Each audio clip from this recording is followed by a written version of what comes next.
I don't know about you, but I never really believed in democracy. In fact, there's something rotten in the state of our representative democracy. Who can you trust? The career-minded politician? Or the biased and disengaged citizen? But can you blame them? No. The system has made us so. Elections and referendums are the essence of our representative democracy today. So with elections every 5 years, no wonder the politician gets antsy about his future. No wonder the citizen disengages the rest of the time. And it's not a surprise either that referendums are a recipe for disaster. So in 2012, when François, a friend from university, came to me and asked me, what do I think about the European Citizens Initiative?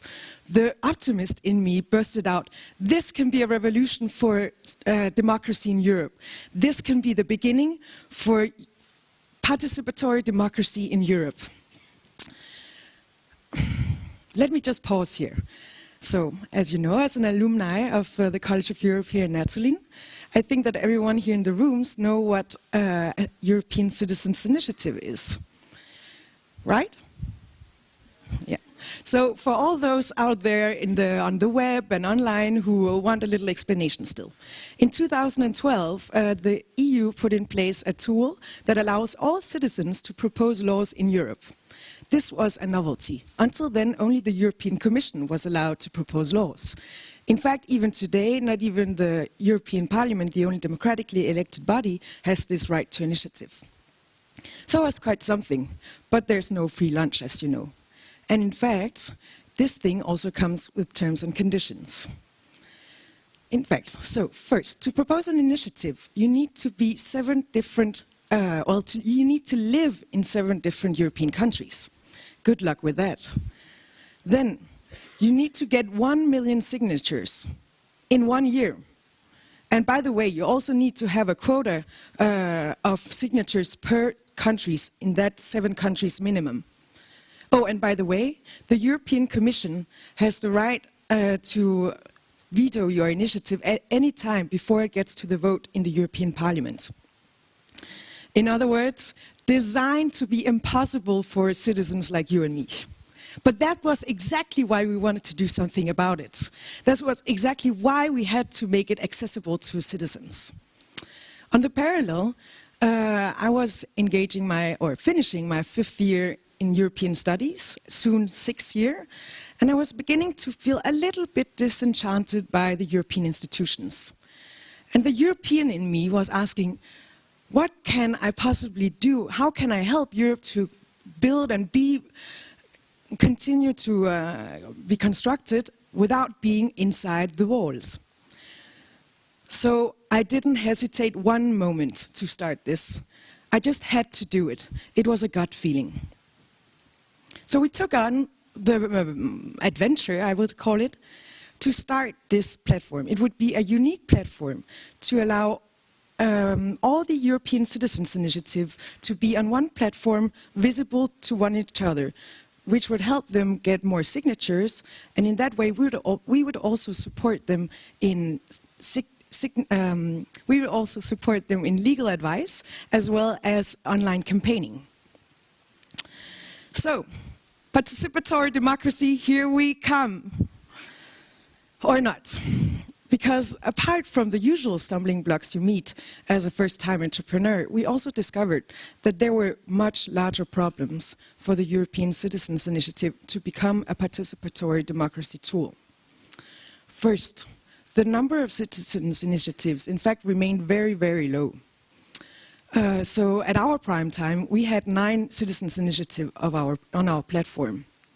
Since then, today, there has been 28 citizens' initiatives who've seen the light. Only 3 of them succeeded. And 14 of them were withdrawn by the organizers. The rest didn't acquire the signatures they needed. So at this pace, it was quite difficult to reach that level, the traction you needed to have one platform going to help them all. Second obstacle. the organizers had realized the ones who succeeded were quite different than what we had expected. It wasn't the usual it wasn't the usual citizen like you and me. In fact, the three initiatives that succeeded were all organized by organizations or associations who were for a long time working on that cause. In that way, they could use their working time to campaign, and they could also use their budget to provide the campaigning. In fact, organizing a European Citizens Initiative is a full-time job. So there are a couple of normal citizens like you and me who really tried to do it themselves. Well, that was a really tough time. And as soon as they registered the initiative, the 12 months would be gone in a snap. And we couldn't even help them at that stage. So, on the other hand, well, they tried really hard, and we helped them as much as we could, but you just had to have that big organization behind you. A third obstacle was the procedures.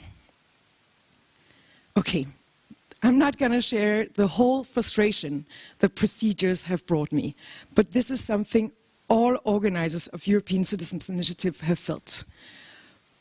But especially, the online signature collection tool was impossible. It was really something from the 90s. You would expect nowadays to have just one platform where you can click sign, and then you would have signed this online, you would have signed the Citizens Initiative. But no, you had to enter information, you had to be sure that it was authenticated with your member state and then back to the European Commission. It was a mess. And finally, one very big obstacle, which was kind of the inherent problem. It was that we didn't really find interest with the citizens. At that point, we were in an incubator with Avaz, which is a petition platform, and so we shared some experience with them. And we very fast learned that in order to engage citizens, you need to really romanticize an issue. And of course, that's fine. That's what you call storytelling. That's what happens all the time. But there comes a point where you're romanticizing the topic so much that you're thinking, for a law, is this really what I have to do to create interest from citizens? Is this really what I want to do? Shouldn't the interest just not lie with them automatically? It was frustrating. So, obstacle after obstacle, it became more and more clear to me that the European Citizens Initiative is not a participatory democracy tool. It was bound to become a mobilization tool at European level for organizations and causes. I would call it institutionalized activism. It was a way to engage citizens at European level, all while keeping them under a veto. Well, don't get me wrong, activism is important and is needed more than ever. However, we grow up being taught to be reactive, not to be proactive. Let me get back to that example of the elections every 5 years.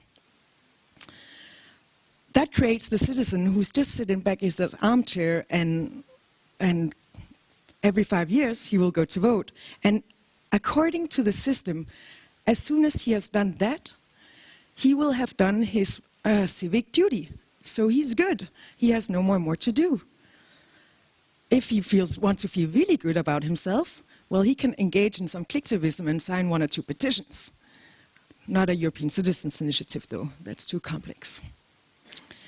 So unless we're taught otherwise, we won't engage more, and we won't engage differently. I'm of course exaggerating my point to make the point. And a rising number of citizens are also engaging differently in activism, sittings, marches, and this is great. But we are still reactive. Our representative democracy is what I call a reactive democracy. Because we need a legitimate space to be proactive. The European Citizens Initiative could have been such a legitimate space to be proactive at European level, but it failed. It failed for various reasons, but in my opinion, it failed because it didn't have a raison d'être. I have come to believe that participatory democracy is not necessarily needed nor efficient at EU level. Maybe not even at national level. The exception, of course, would be Switzerland, who's managed to do that well, but we would need to change our whole political system to get there. So let's not try. Or we could, but then we'd need a revolution. Instead, other startups and other initiatives have managed to create a participatory democracy at local level, at regional level, in cities. And it looks more and more like participatory democracy to me. And for me, this is exciting.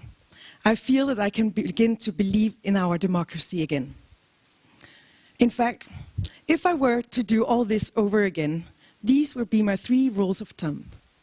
1, the space where citizens can engage and be proactive, it needs to be created by the citizens, so that they have this sense of ownership. 2nd, it must be created at a level where their interests are close to their hearts. So this is very often at local, regional, city level, on your street, but it's very difficult to create that at EU level, because there the topics are technical, they're lengthy, and don't get me started. And 3rd, it must be an interaction with a public authority to legitimize the whole thing. So, to contradict Frank Underwood, democracy is not overrated. We simply need to seize it. Thank you.